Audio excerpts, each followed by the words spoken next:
Hello, my dear friends. If you think drugs, ecstasy, and marijuana are only in the 21st century, you might want to take a closer look at history. In the Middle Ages, people got high from church incense to mouldy bread, from anaesthetic herbs to mildly poisoned holy water. No one named drunkenness, but everyone went through it, whether it was a priest, a midwife, a dying person, or a newborn baby. The deeper you dig, the more you'll find that you're no stranger to that world. Tonight, you're going to slip quietly into the fog of medieval minds, where faith, survival, and intoxication were all just one breath apart. So, before you get comfortable, take a moment to like the video and subscribe, but only if you truly enjoy what I do here. And let me know in the comments where you're tuning in from and what time it is for you. It's always fascinating to see who's joining us from around the world. Now, dim the lights. Maybe turn on a fan for that soothing background, and let's embark on this journey together tonight.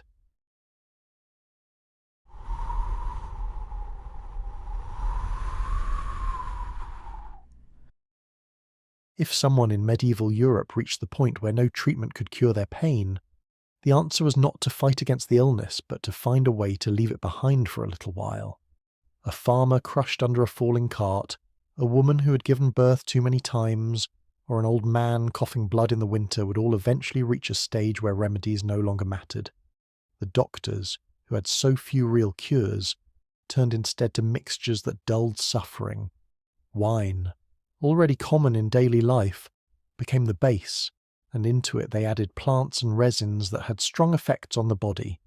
Opium resin, brought in through trade, was one option. Mandrake root, long feared for its strange properties, was another. Henbane, with its bitter taste and dangerous strength, was also used. These substances did not save anyone. They allowed the patient to drift, to fall into a haze where the body was heavy but the mind seemed far away. Families saw this moment and called it mercy. The idea was not to heal, but to create a pause from agony. People who had seen their relatives screaming through the night would say that even 1 hour of quiet was a blessing. The drinks mixed by physicians were strong enough to pull a person out of their pain for a time, but they often carried risks that no one understood. Doses were measured by guesswork. A little too much could stop breathing. A little too little would not calm the body at all. Yet families accepted the danger. In a world without antibiotics, without surgery that could repair, and without real knowledge of infection, they could only look for silence. It is striking that the same mixtures appear again and again in medieval records. Mandrake was feared for its shrieking reputation when pulled from the ground, but in small amounts it was considered a gift to those near death. Henbane was poisonous to animals, yet in carefully chosen doses it was used as a sleeping draught. Opium resin, imported at a high price, was reserved for the sick who could not find rest in any other way. Each of these, when combined with alcohol, blurred the senses and created a sensation that many people came to seek, even when they were not at the edge of dying. What started as a tool for the desperate slowly became something desired in other situations, too. The church sometimes looked on these practices with suspicion, yet even priests had to admit that the relief could seem miraculous. When a man racked with fever suddenly lay still and breathed calmly, the family gave thanks to God as well as to the medicine. No one wanted to believe that it was simply the effect of narcotics. They chose to see it as divine mercy. The patients themselves, if they were still conscious, often welcomed the haze. After days or weeks of unbearable pain, the chance to float away from reality was enough to make them ask for more.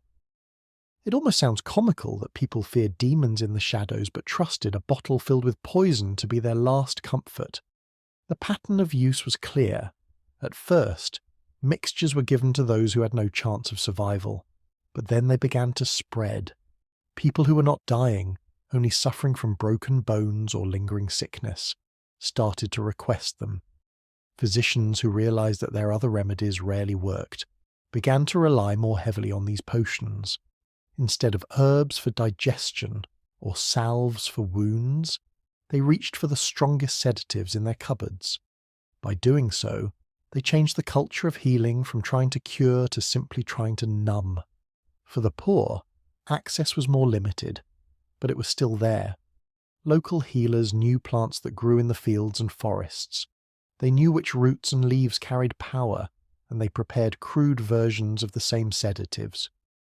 A woman in a small village might grind henbane and mix it into ale for her husband, who lay coughing with a chest infection.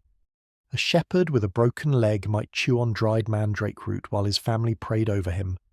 These were not carefully measured doses, but they worked well enough to send the sufferer into sleep, and for many, that was good enough.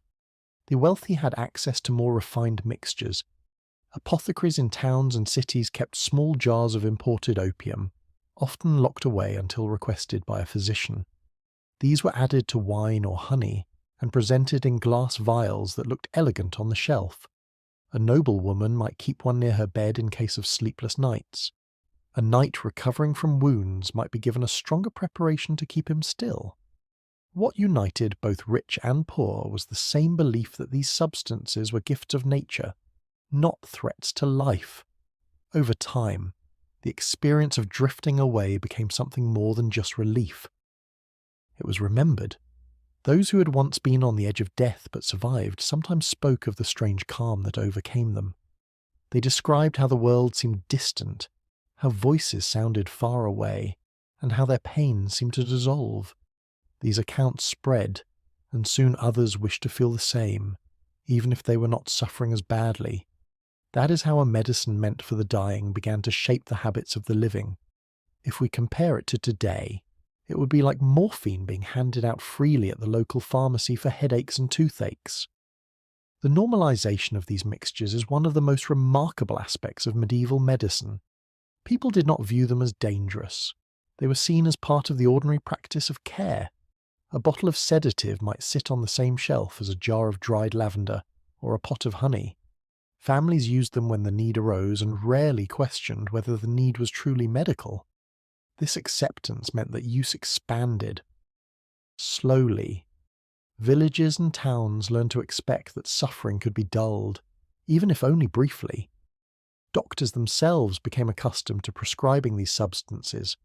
Some kept records of how many drops to use or how long the effect lasted, but there was no scientific method guiding them. What they relied on was experience, passed down from teacher to student. The result was uneven. One patient might find themselves gently soothed, while another might never wake again. And still the practice continued, because in most cases the relief was real, even if it was temporary. When looking at this part of history, it is easy to think that people were reckless, but in truth, they were desperate. They lived in a world of constant injury, infection, and untreatable disease. Their choices were not between safe and unsafe, but between suffering and silence. I cannot help but feel that if I lived then, I too would have taken the cup without asking what price it might demand later. The image of a medieval sick room tells the story clearly. A patient moaning in pain, a family gathered around, and a physician pouring a dark liquid into a wooden cup. The patient drinks, their body slackens, and for the first time in days, the room is quiet. The family looks at one another with relief. They do not think of addiction or danger. They only think of how precious this silence is. It is in that moment that we see how getting high in medieval times was not about pleasure, but about survival. What began as a way to ease the suffering of the dying soon spread further, and as it did, people discovered that altered states could serve purposes beyond medicine, leading them into strange new practices that touched religion, ritual, and even daily life. In medieval monasteries, silence was not only a practice but a way of life. Days were marked by bells, chants, and prayers that repeated until they became part of the body's rhythm. Within those stone walls, monks tried to strip themselves of worldly distractions so that they might draw closer to God. For some, ordinary devotion was not enough. They believed that to truly hear the divine, they had to push the body beyond its limits. They fasted for days, sometimes weeks, eating only scraps of bread or drinking thin broth. Their bodies grew weak, their eyes hollow and their minds restless. Hunger gnawed at their strength, and lack of food sharpened every sound and thought. What they called visions often began as the natural result of starvation. Sleep was another sacrifice. Monks woke in the middle of the night to chant, and some kept vigil for long hours without rest. When the body is denied sleep, it begins to play tricks. The lines between dream and reality blur. In the stillness of a cold chapel, with candles flickering and shadow shifting, a monk could easily believe he had seen an angel pass by, or heard a voice that did not belong to any brother. They recorded these experiences as holy encounters, but the descriptions show the clear marks of exhaustion. The brain, worn down by long deprivation, created images that felt more real than anything they had seen while awake. Incense added to this altered state. Monasteries burned large amounts of resin, frankincense, and myrrh. The smoke filled the air during prayers, seeping into lungs and clinging to stone walls. In a poorly ventilated room, after hours of chanting and fasting, the combination of hunger, lack of sleep, and thick air created an overwhelming effect. The monks described feelings of floating, of leaving their bodies, of hearing voices that guided them.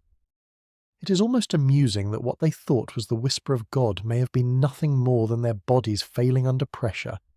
Herbal substances also played a role. Some monasteries cultivated gardens with plants that had strong effects when burned or brewed. Sage, juniper, or henbane could be used in rituals, sometimes deliberately, sometimes without knowledge of their strength.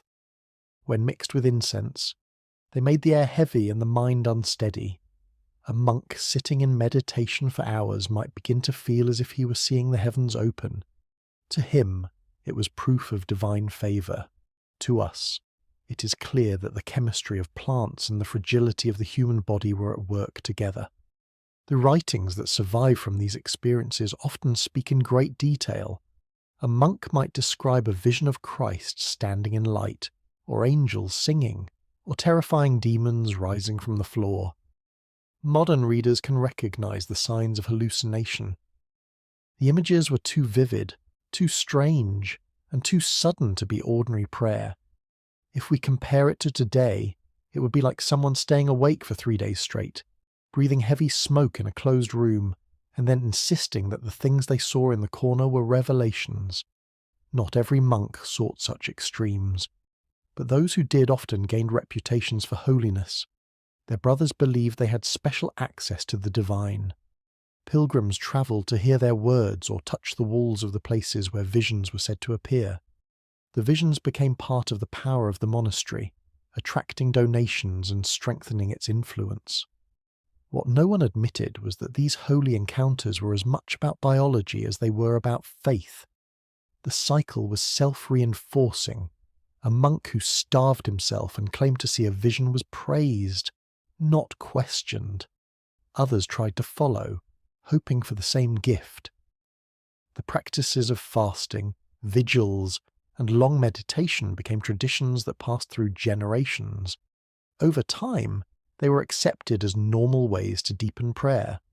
Few realized that these customs had the side effect of creating states of delirium that were mistaken for divine voices. The physical toll was immense. Bodies weakened, bones grew fragile, and illnesses spread quickly among those who denied themselves food and rest. Yet the promise of hearing God made the suffering seem worthwhile. A monk might collapse after days of vigil, and his brothers would call it proof of devotion. They did not see that the human body can only endure so much before it begins to break. I find it hard not to think that if I lived then, I too might have mistaken dizziness and faint voices for something greater. Monastic life was built on discipline, but discipline pushed to extremes often led to states that looked like madness from the outside. The difference was in the interpretation. To the monks, the trembling, the cries, the strange visions were marks of divine touch. To us, they are clear evidence of what happens when the body is deprived and the mind is overworked. Yet without the language of science, they had only the language of faith. these experiences shaped medieval spirituality. Tales of visions spread beyond the cloister walls and into villages. People believed that holy men had direct access to God, and that their words could guide the living. The reputation of monasteries grew stronger with every story of a monk who saw the heavens open. Ordinary people, struggling with their pain, looked up to these figures as proof that the divine was close. In truth, the monks were as human as anyone, caught in the same search for relief from suffering, and often carried away by the simple chemistry of hunger, smoke, and exhaustion. The image of a candlelit chapel filled with smoke, where pale men knelt for hours until they swayed and fell into visions, captures the mixture of faith and biology that defined much of the medieval way of getting high. They did not use the word high, but they knew the feeling of leaving the world behind, if only for a little while. These visions were not the end of the story.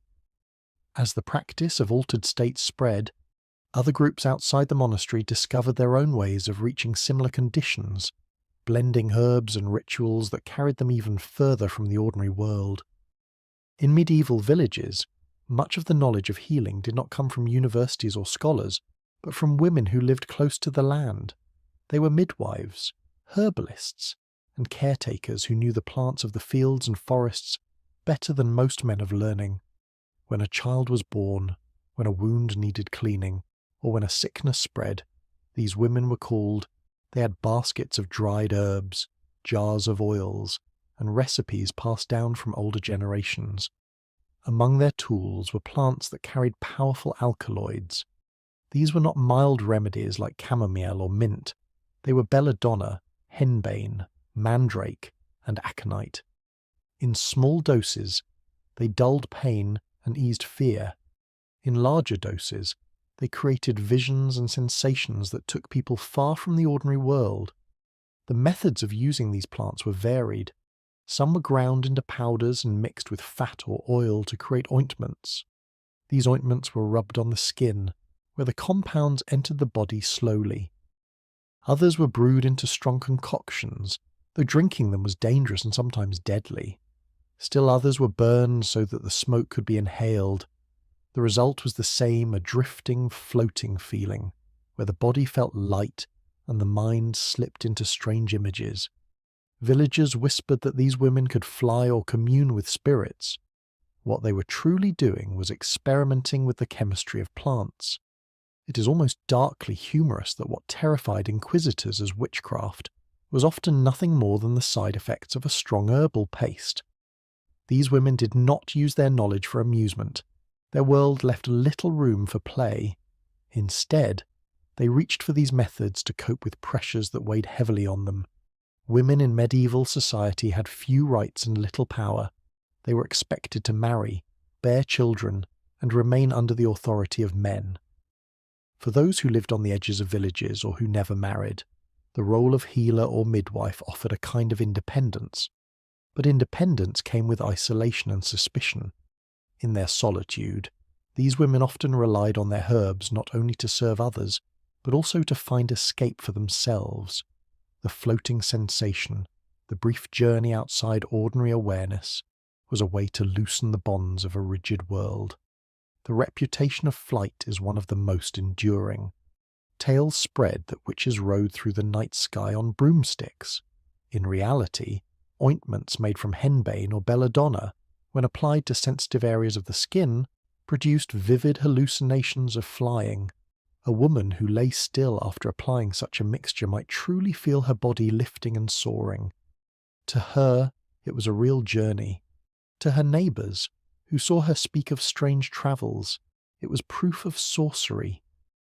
The broomstick became a symbol not because of magic, but because the ointments were often applied with a staff or stick coated in the mixture.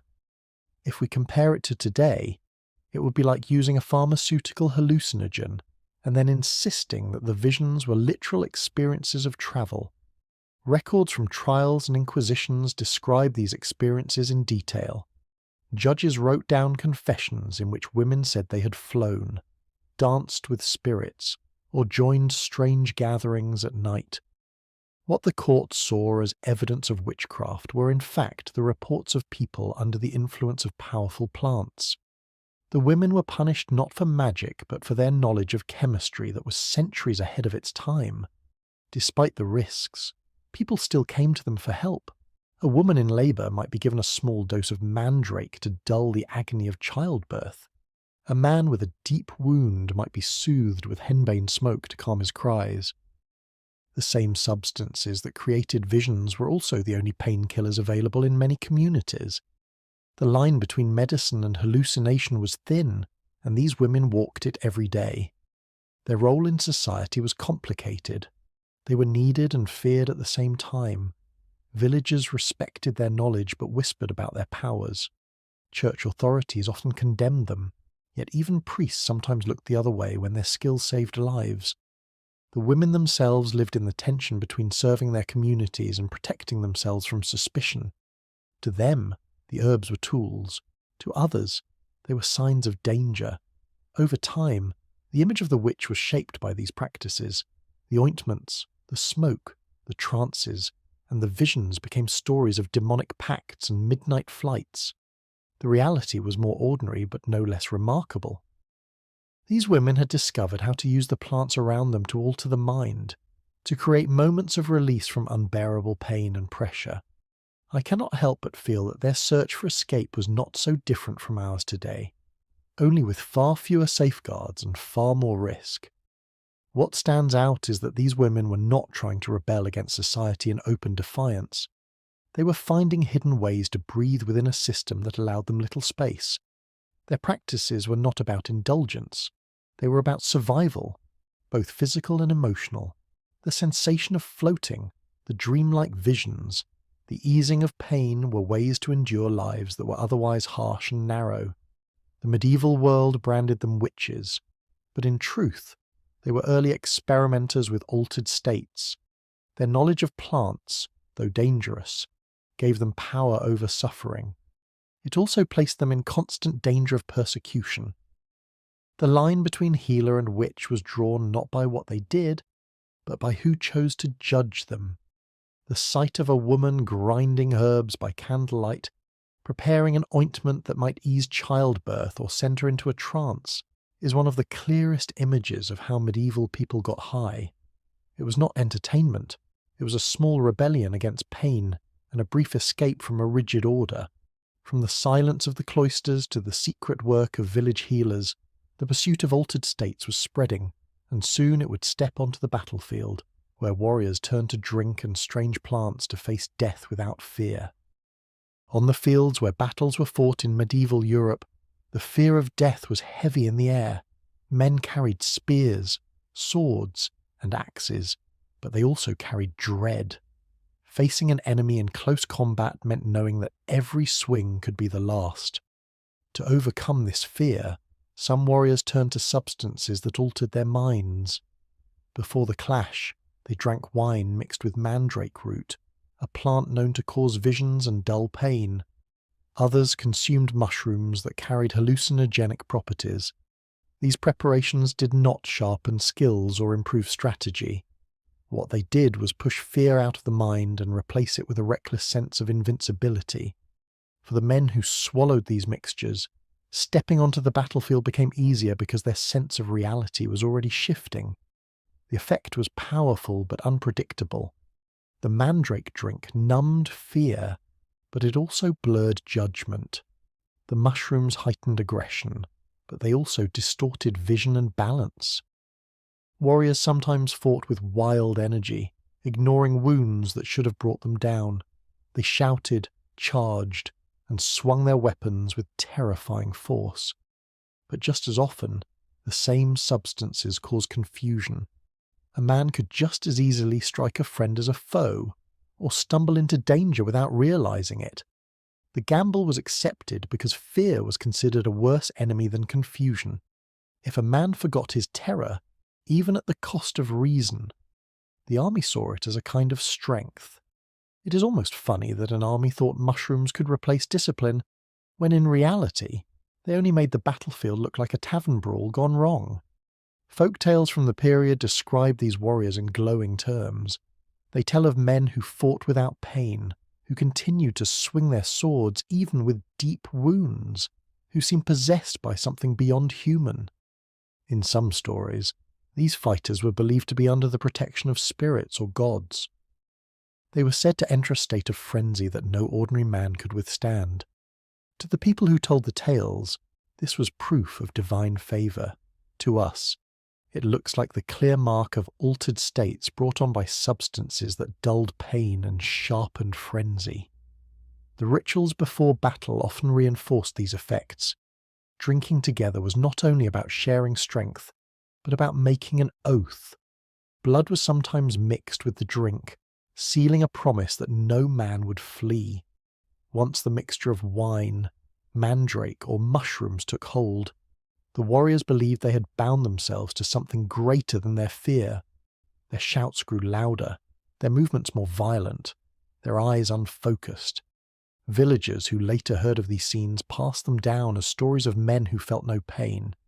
In truth, the pain was still there, but their minds had been pushed so far from ordinary awareness that they could not respond to it. The connection between intoxication and violence was not unique to one region. Across Europe, different groups found similar ways to blunt fear before facing death. In the north, sagas speak of fighters who howled like beasts and tore through their enemies without hesitation. In central and southern lands, chronicles mention soldiers drinking strange brews before charging into battle. The common thread is clear substances that altered the mind were used to turn ordinary men into figures of terror, if only for a short time. This practice had consequences. Some battles descended into chaos because intoxicated fighters ignored orders. Commanders struggled to keep control when men lost all sense of discipline. Yet the memory of their ferocity lingered longer than the memory of their mistakes. Stories focused on their fearlessness, not on the confusion they caused. If we compare it to modern times, it would be like soldiers entering combat after taking hallucinogens, then being remembered as heroes for their wild courage rather than for the chaos that followed. For the men themselves, the experience was intense. They felt power coursing through them, as though nothing could touch them. Wounds that would normally drop them to the ground seemed distant, as if happening to someone else. The mix of chemicals in their bodies and the roar of battle around them created a storm inside the mind. In that storm, pain and fear were drowned out. The cost often came later, when the body collapsed from exhaustion, or when madness lingered long after the fighting was done. Communities that survived these warriors told stories for generations. Children grew up hearing about men who charged into battle without flinching, who fought until their last breath, who seemed to stand between human and spirit. These tales added to the myth of invincible fighters, but behind the myth was a simpler truth. They had consumed substances that changed their minds, and those changes made them act in ways that others could not explain. It is important to remember that not all soldiers followed these practices. Many fought sober, relying on courage and training.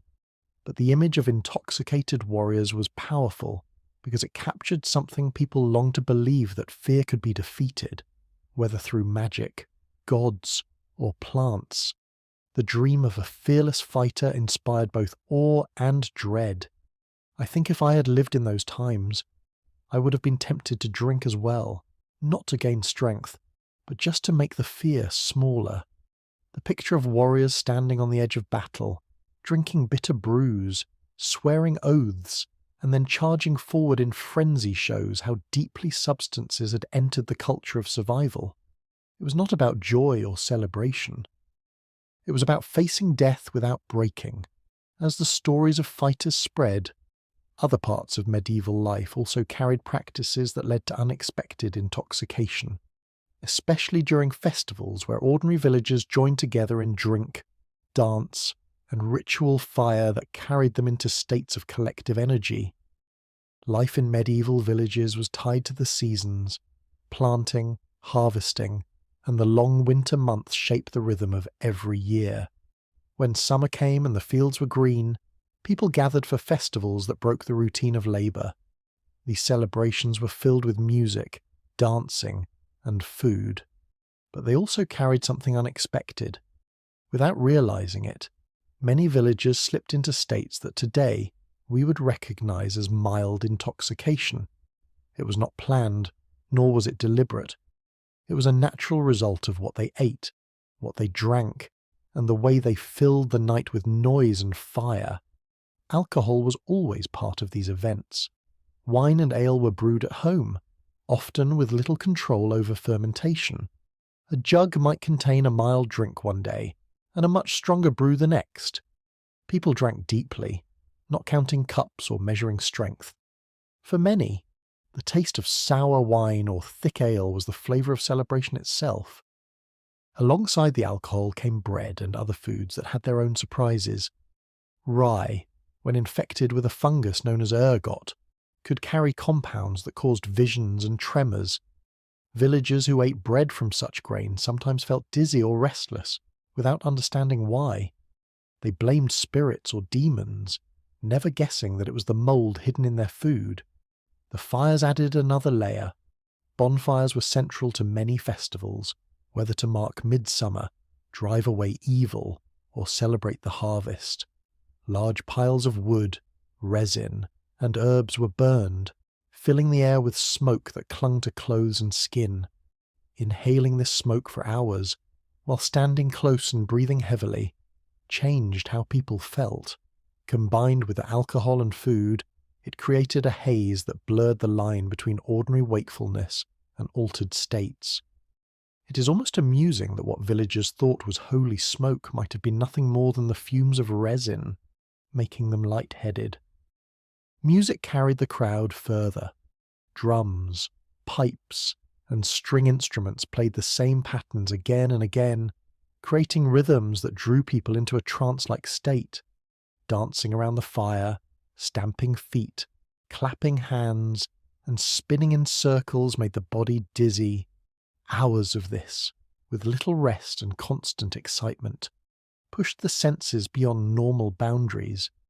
By the middle of the night, people felt as though they were floating together in one wave of energy. To them, it was joy and community. To us, it looks like the effect of overstimulation mixed with intoxicants. Staying awake long into the night deepened the feeling. Most villagers usually rose with the sun and slept not long after dusk. Festivals broke this pattern. Fires burned until morning, songs echoed through the dark, and children ran about without being called to bed. Fatigue added its influence. Eyes blurred, thoughts slowed, and perception grew hazy. When mixed with alcohol, smoke, and music, fatigue created an atmosphere where visions and strange sensations seemed completely natural. The result was a kind of collective intoxication. No one person was singled out for unusual behaviour because everyone shared the same state. People laughed louder, danced harder, and claimed to see things in the flames or hear voices in the night. Some described feeling touched by spirits or filled with new strength. If we compare it to modern times, it would be like a neighbourhood barbecue where the food was contaminated, the drinks were too strong, and the music never stopped until dawn, leaving everyone convinced they had experienced something magical. These communal highs reinforced beliefs in the sacred power of festivals. Villagers saw them as times when the boundary between the human and the divine grew thin. They believed the fire purified them, the music carried them closer to spirits, and the food and drink connected them with the cycle of the earth. What they did not realize was that chemistry and exhaustion were playing equal parts in shaping their experiences. Still, the meaning was real to them. The sense of energy that filled the village during these nights was remembered long afterward. People spoke of feeling renewed, of being closer to one another, of sharing something that could not be explained in ordinary terms. The social bond created by shared intoxication was stronger than any sermon or law. These events reminded the community that they belonged to each other and to the land that sustained them. I cannot help but think that if I were there, I too would have danced until morning, swept along by the same haze of smoke, drink, and music. Not all festivals ended peacefully. Sometimes the combination of altered states and crowded gatherings led to fights or accidents. A villager might stumble into the fire, or tempers might flare after too much drink. Yet these events did not stop the traditions. The benefits, in the eyes of the people, outweighed the risks. To them, festivals were essential moments of release in lives otherwise ruled by labour and hardship. The image of a village square filled with people swaying to music, drinking strong ale, and breathing smoke while flames lit the night sky shows how entire communities could be carried into altered states together. It was not recognised as intoxication. It was called a celebration. The villagers did not seek escape in the way a dying patient or a desperate healer did. Instead, they stumbled into it while honouring the cycles of nature. As these collective experiences became part of tradition, other groups began to experiment more deliberately, seeking not just celebration but hidden truths, crafting elixirs and strange brews that promised power far beyond ordinary life. In the medieval imagination, there was always a fascination with secret knowledge. Alchemists, men who claimed to hold the keys to transformation, stood at the edge of medicine, magic, and philosophy. They were not simple healers who worked with herbs in the open air. They worked in chambers filled with glass vessels, powders, and strange liquids. Their goal was not only to cure sickness, but to unlock deeper truths of existence.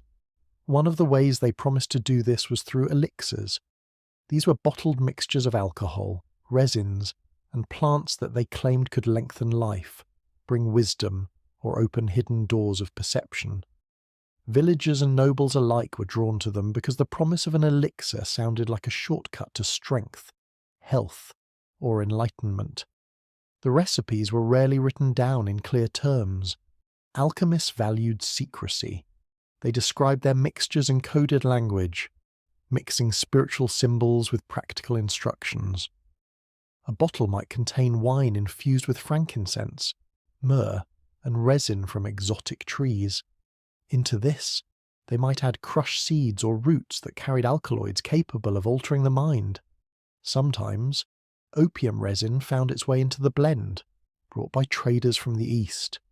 Sometimes belladonna or henbane was included, their dangerous properties disguised by layers of other flavours. The result was unpredictable. One sip might calm the body and sharpen the mind. Another might cause dizziness, confusion, or violent visions.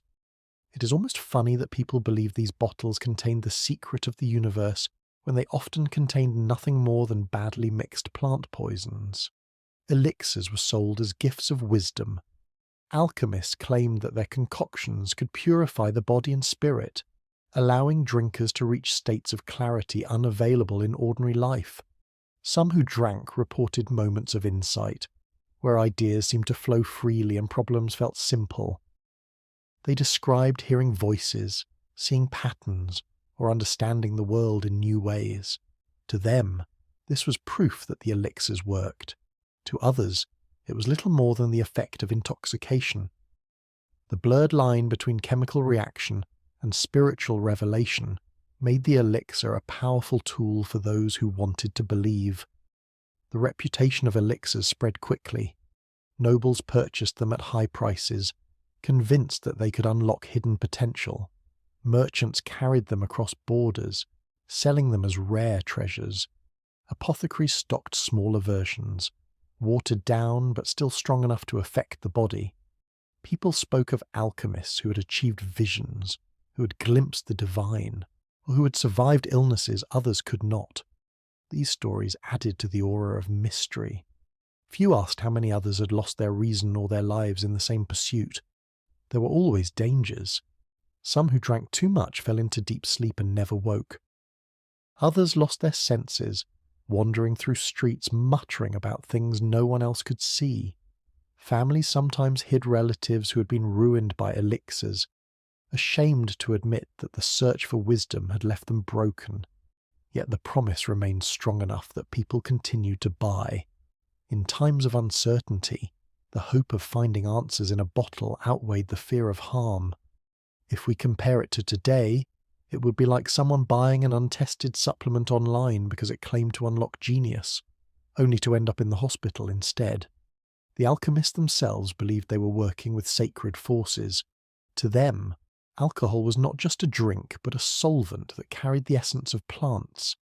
Resins were the captured souls of trees, condensed into solid form. When combined, they thought these materials could connect the human body to higher planes of existence. Their laboratories were half workshop, half temple. Glass bottles glowed in firelight, powders were measured with careful hands, and the air was heavy with smoke from burning herbs. The atmosphere alone was enough to make a visitor feel as if they had stepped into a place of mystery. Those who drank often described the experience in glowing terms. A nobleman might say he felt his spirit rise above his body.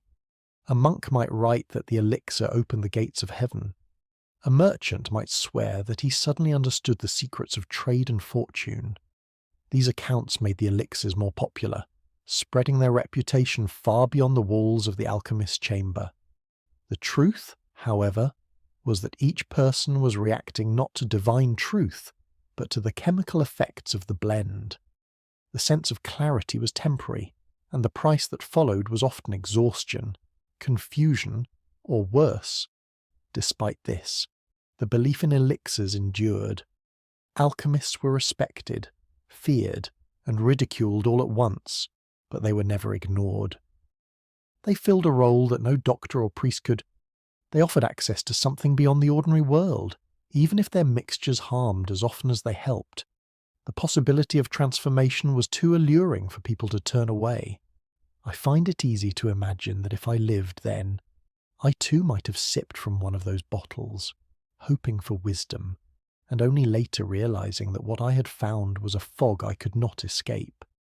The image of an alchemist's workshop shows why the elixir captured so much imagination. A dim room lit by fire, shelves lined with glass, powders, and herbs scattered across wooden tables. In the centre, a bottle filled with dark liquid promised answers to anyone brave enough to drink. The atmosphere combined fear and hope in equal measure. Those who drank believed they were stepping closer to eternity. Those who watched wondered whether they were witnessing enlightenment or madness. As time went on, the stories of alchemists and their elixirs merged into folklore. Some were remembered as wise men who touched divine truth. Others were condemned as frauds or sorcerers who led people astray. In both cases, the elixir remained at the heart of the tale. It symbolized the human desire to escape the limits of ordinary life, to break through into something larger. Whether it brought joy, madness, or death, it always promised more than the everyday. In this pursuit, medieval people showed the same pattern seen in every other part of their lives with intoxicants. They turned to what was available, mixed it with belief, and accepted the risks for the chance of something greater. The elixir was never just a drink. It was a dream in liquid form, a fragile bridge between suffering and hope. From the dim workshops of alchemists, the use of smoke and resins did not remain locked away.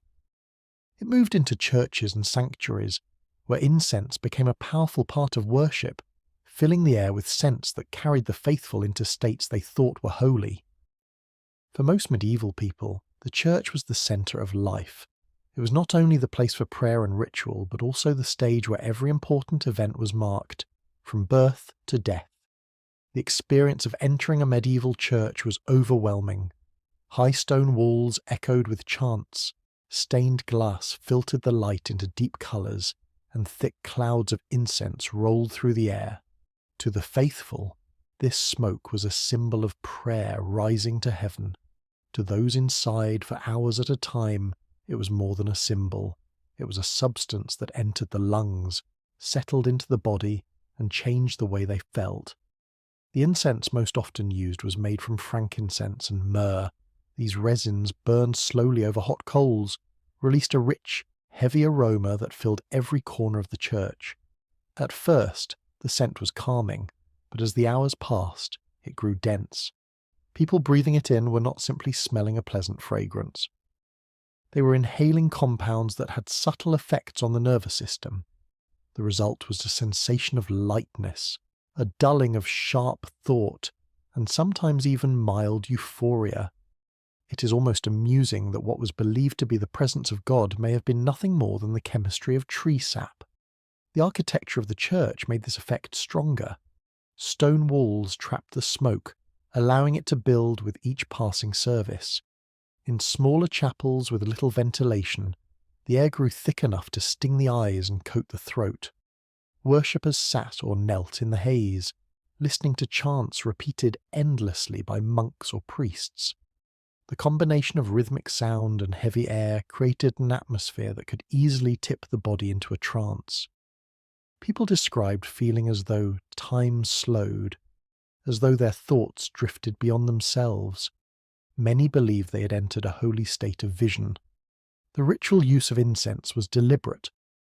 Church leaders valued it for its symbolism, but they also saw the effect it had on worshippers.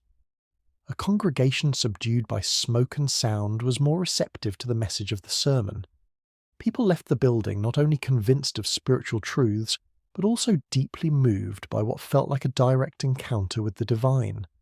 The mixture of faith and biology was powerful. To question it was unthinkable. Accounts from the period show how often visions were reported in such churches. Ordinary men and women claimed to see angels, to feel the hand of God, or to hear voices that told them what to do. Pilgrims wrote of collapsing in tears or laughter, convinced that they had touched heaven. The intensity of these reports makes sense when one considers the physical conditions. After hours without food, surrounded by chants, candles, and smoke, the body naturally slid into a state of altered perception. If we compare it to today, it would be like sealing hundreds of people in a room filled with aromatic smoke, and then being surprised when some claimed to see things that were not really there. The priests themselves were not immune. Those who handled incense regularly breathed in far more than ordinary worshippers. Their long hours in smoky spaces left them light-headed and sometimes unsteady. Some chroniclers note that priests collapsed during services or spoke with unusual intensity, as though carried by a force beyond themselves.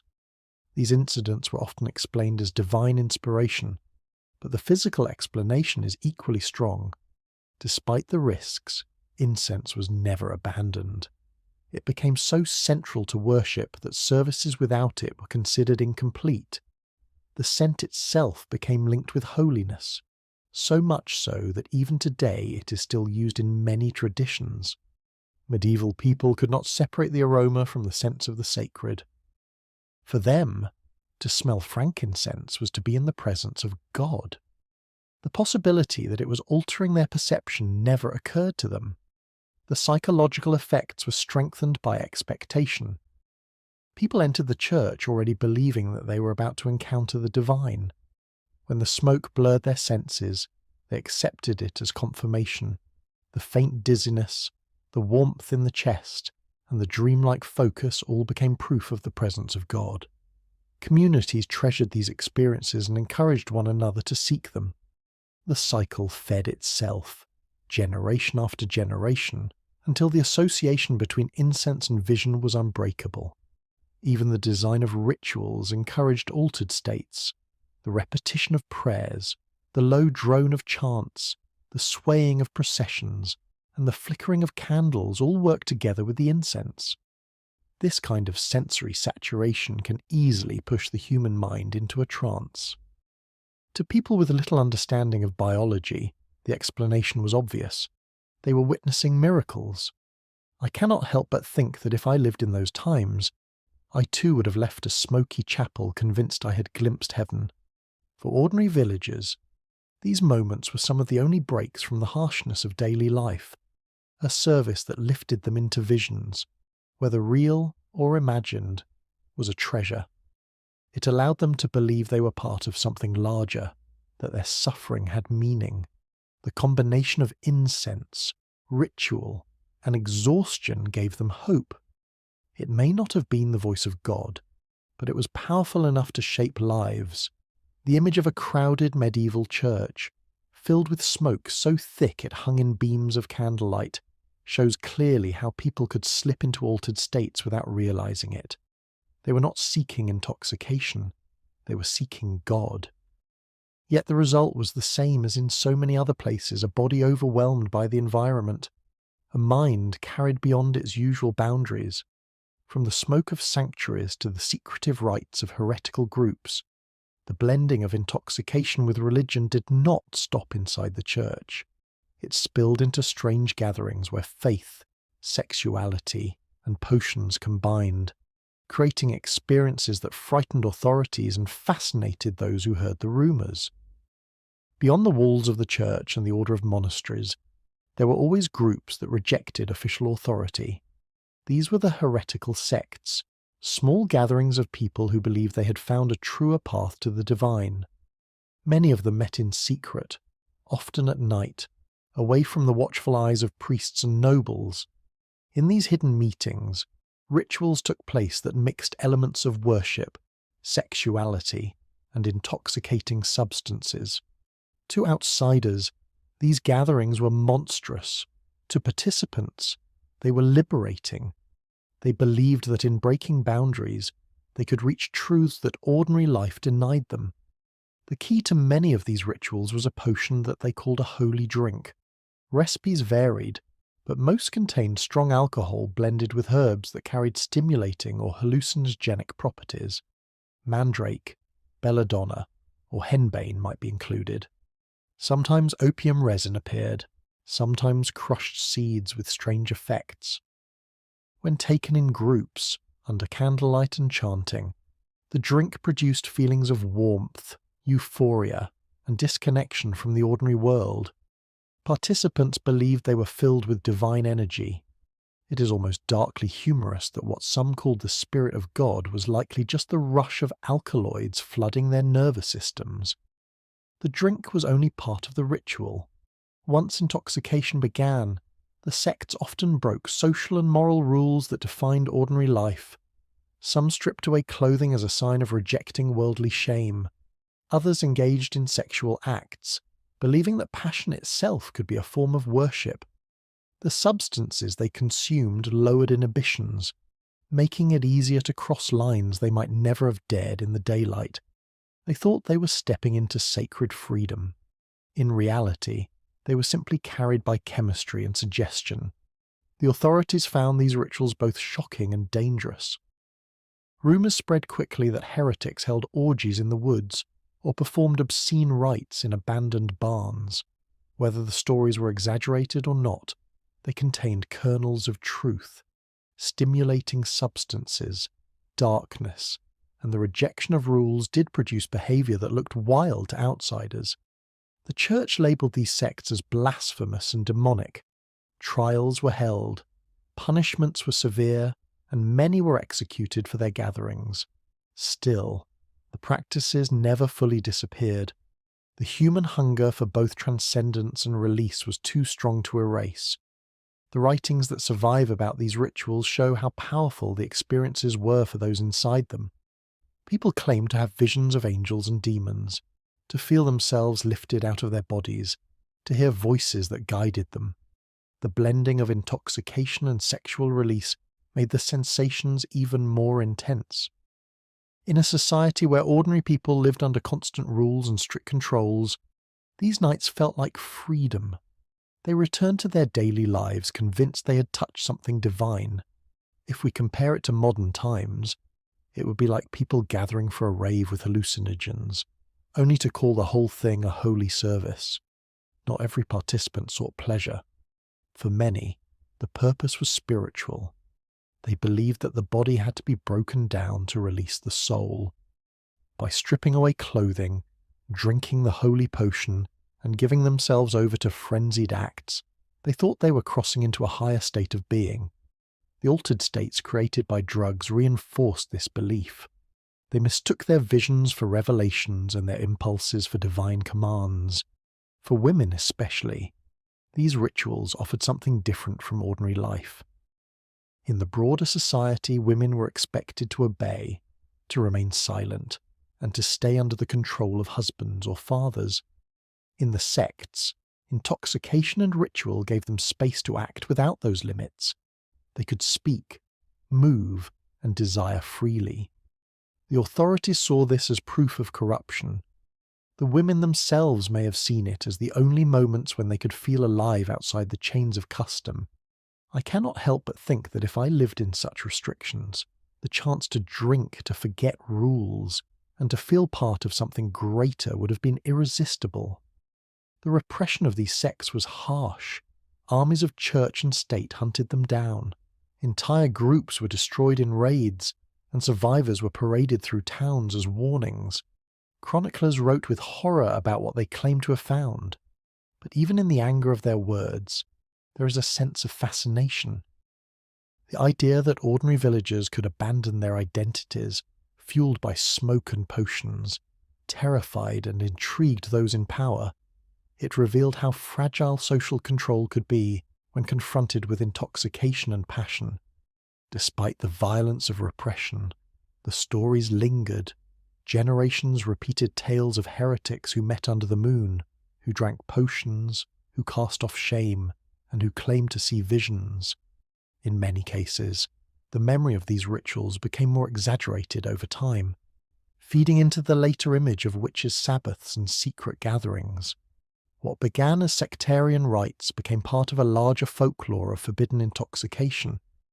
The image is vivid: a circle of men and women gathered at night, drinking a bitter potion from shared cups, smoke rising from burning herbs, music and chanting echoing, bodies swaying until the boundaries of self and society dissolved.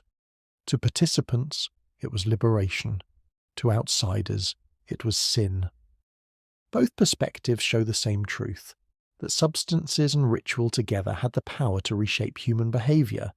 In these secret rites, we see one of the clearest examples of how drugs, sexuality, and belief could fuse into something explosive in medieval life. It was not about recreation, it was about breaking free, if only for a night, from the narrow world of rules and fear. That freedom carried a terrible cost, but the desire for it never disappeared. From the hidden sects that met in darkness, the story of intoxication moved outward again, into the lives of wanderers and outcasts, people who lived beyond law and order, and who carried their habits into the roads and alleys of medieval towns. In every medieval society, some did not belong anywhere. They were the wanderers, the drifters, and the nameless figures who moved from village to village with no fixed home. Some were beggars, some were deserters from armies, and some were outcasts driven away for crimes or misfortune. Among them was a group that came to be feared more than most, the ones who were constantly under the influence of intoxicating plants and drinks. These people lived on the edge of survival, scavenging whatever they could find, and using whatever substance might numb their hunger or pain. Over time, they became symbols of disorder, unpredictable and dangerous, both pitied and hated. The substances they used were crude. Unlike nobles with access to expensive potions or monks with carefully measured incense, wanderers relied on what they could gather or steal. Any liquid that had fermented, whether fruit juice left too long in the sun or scraps of grain soaked in water, became their drink. Mouldy bread, spoiled ale, or dregs of wine from taverns served the same purpose. When no alcohol was available, they chewed roots and leaves of plants that carried toxic qualities. Henbane, thornapple, or even pieces of mandrake root might be gnawed in desperation. The effects were unpredictable. Some staggered through villages laughing and shouting. Others collapsed in ditches, twitching and foaming. It is almost bitterly funny that people with nothing had to settle for the most dangerous highs. While the wealthy sipped their opium wine in safety, villagers feared these figures. They appeared suddenly, with wild eyes and slurred speech, sometimes half naked, sometimes carrying strange charms or sticks they claimed had power. Children were told to stay away, and adults locked their doors at night when wanderers were near. Tales spread of robberies, assaults, or fires started by men too intoxicated to know what they were doing. The presence of such people reminded communities of the thin line between order and chaos. In villages already struggling to survive, one unpredictable stranger could cause weeks of fear. Yet fear was not the only reaction. In some cases, Wanderers under the influence were believed to carry messages from beyond. Their mutterings, their strange visions, and their sudden outburst were seen by some as prophetic. A woman who raved about fire might be remembered when a barn later burned down. A man who shouted about famine might be quoted when the crops failed. Villagers, uncertain how to explain these coincidences, sometimes saw in the intoxicated ramblings a glimpse of fate. What to one person was madness, to another looked like a divine warning. If we compare it to today, it would be like treating the incoherent words of a homeless addict as breaking news about the future. This uneasy balance of fear and belief gave the wanderers a strange place in society. They were shunned, but they were also sometimes listened to. A village might chase them away one day and then whisper about their words the next. Local priests condemned them as agents of the devil, but peasants who lived close to the land often wondered if they carried truths hidden from ordinary eyes. The combination of intoxication and outsider status made them mysterious, even when they were simply suffering from the poisons they consumed. The lives of these people were short and harsh.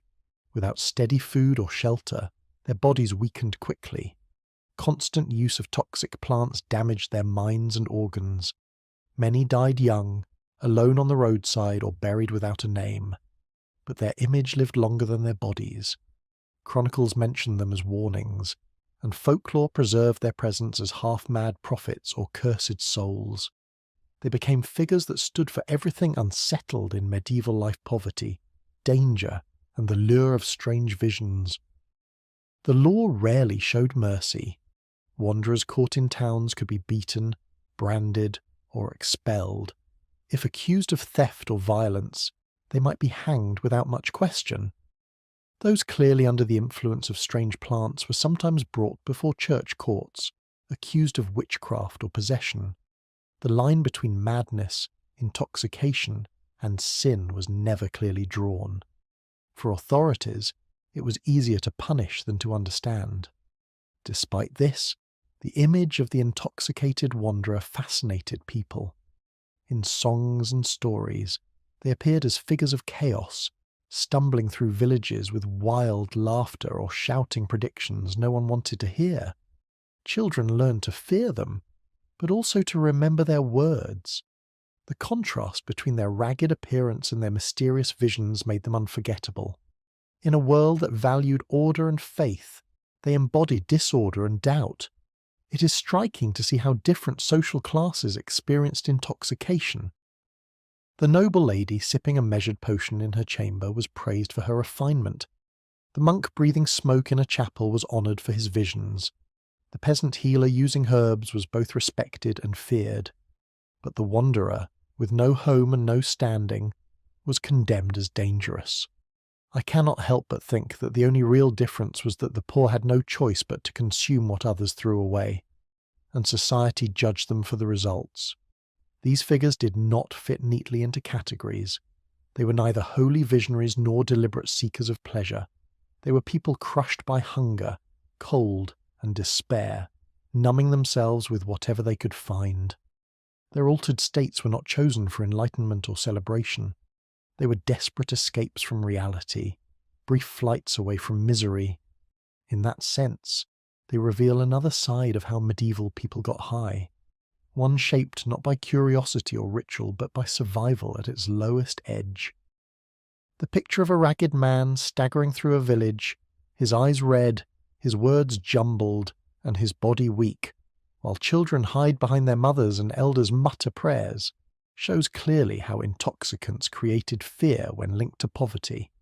It was not only the substances themselves that mattered, but also who used them.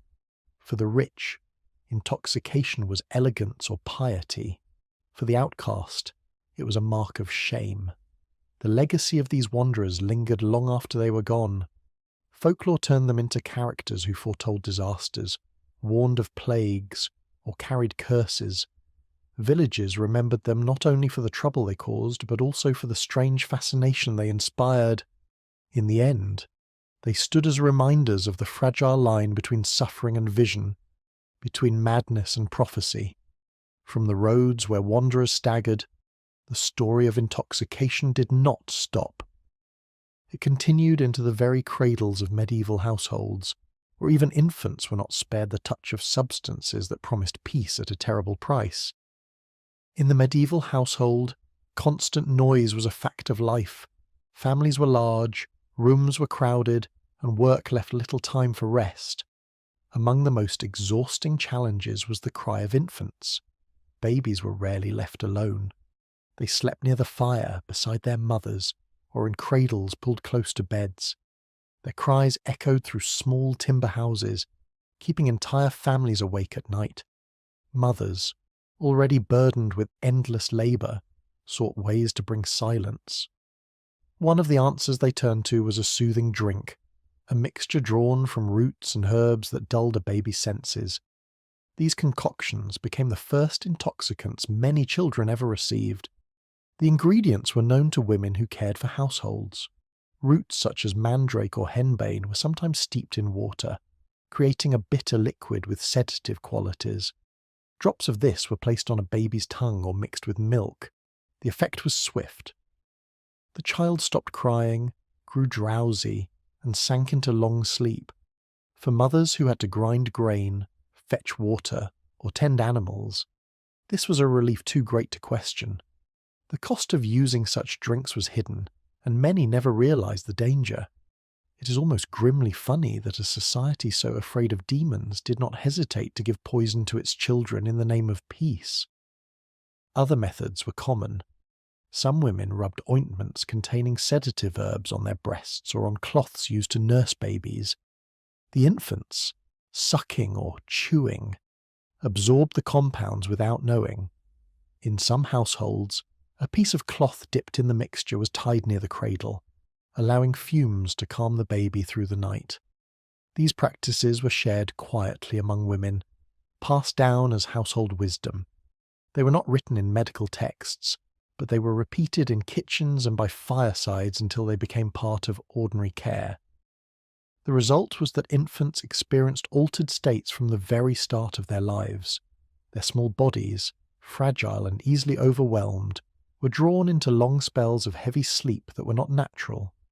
Breathing slowed, eyes fluttered, and limbs grew limp. Mothers welcomed the silence. Fathers, who needed rest for labour, thanked God for a night without disturbance.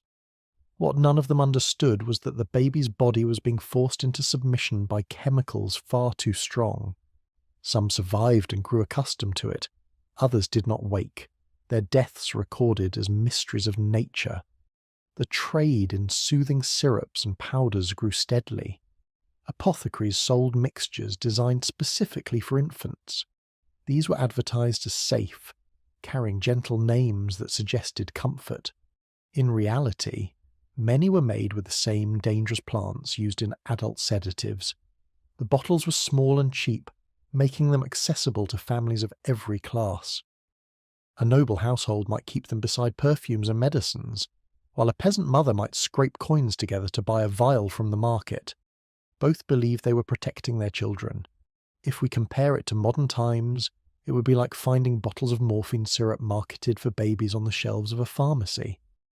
The cultural acceptance of these methods is striking. Instead of seeing them as harmful, people praised them as responsible parenting. A quiet child was considered a healthy child. A family that managed to sleep through the night was thought fortunate. Neighbours sometimes traded advice on how much to use, comparing amounts as if they were recipes for bread. In this way, dangerous substances were normalised in the most intimate parts of life. The practice was not only about convenience, it was also tied to fear.